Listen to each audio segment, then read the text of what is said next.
નાના વરાછા ખાતે આવેલી તપોવન વિદ્યાલયનું પરિણામ ઝળહળતું આવ્યું છે.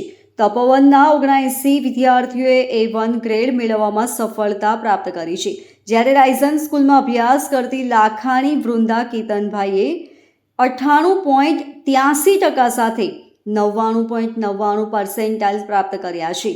ત્યારે શાળાના આચાર્ય ભાવેશભાઈએ કહ્યું કે વૃંદા સંભવિત રાજ્યમાં ટોપર છે, જ્યારે મનસુખભાઈ ગોટીએ કહ્યું કે આ વિદ્યાર્થીઓ, શિક્ષકો અને પરિવારની મહેનતનું પરિણામ છે, જેથી આ સફળતા વિદ્યાર્થીઓને પ્રાપ્ત થઈ છે.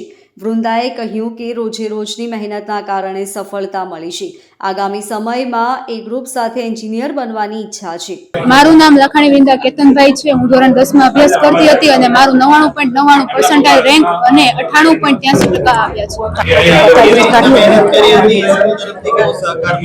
પહેલા દિવસથી અમે પહેલેથી એક સરખી મહેનત કરતા હતા. સામેથી શિક્ષકોનું પણ માર્ગદર્શન મળી રહેતું હતું. રાઇઝન મોડલ સ્કૂલમાંથી હું અભ્યાસ કરતી હતી અને પહેલેથી જ વાલીઓનો અને મારા શિક્ષકોનો પણ સાથ સહકાર પહેલેથી રહ્યો છે. મારી મમ્મી ગૃહિણી છે અને મારા પપ્પા ડાયમંડ સાથે રિલેટેડ વ્યવસાય કરે છે. ભવિષ્યમાં હું સાયન્સ સ્ટ્રીમ પસંદ કરી છે અને એ ગ્રુપ લઈને એન્જિનિયરિંગમાં આગળ વધવા માંગુ છું. જી, મારું નામ મનસુખભાઈ ગોટી, આચાર્ય શ્રી તપોવન વિદ્યાલય. આજરોજ જે SSC માર્ચ 2025 નું બોર્ડનું પરિણામ જાહેર થયું છે, એમાં અમારી શાળામાં 79 વિદ્યાર્થીઓએ A1 ગ્રેડ, 138 વિદ્યાર્થીઓએ A2 ગ્રેડ પ્રાપ્ત કર્યો છે અને એમાં પ્રથમ ક્રમાંકની વિદ્યાર્થીઓ એમણે 593 ગુણ 600 માંથી પ્રાપ્ત કર્યા છે. સંભવિત ગુજરાત રાજ્યમાં આ દીકરીએ ટોપ કર્યું છે એ વાતનો અમે ગર્વ છે.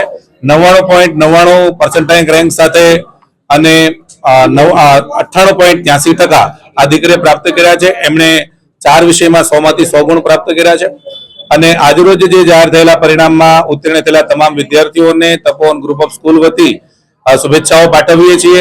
આવનારા સમયની અંદર આજ વિદ્યાર્થીઓ વિજ્ઞાન પ્રવાહ અને સામાન્ય પ્રવાહમાં અભ્યાસ કરી અને માતા પિતા અને વિદ્યાર્થીઓએ નક્કી કરેલા જે સપનાઓ છે એ સાકાર કરશે અને રાષ્ટ્રને ઉત્તમ સેવા આપી અને શ્રેષ્ઠ નાગરિકો બને એવી શાળા પરિવાર તરફથી આજરોજ શુભેચ્છાઓ પાઠવું છું. Bureau report LK star news, Surat.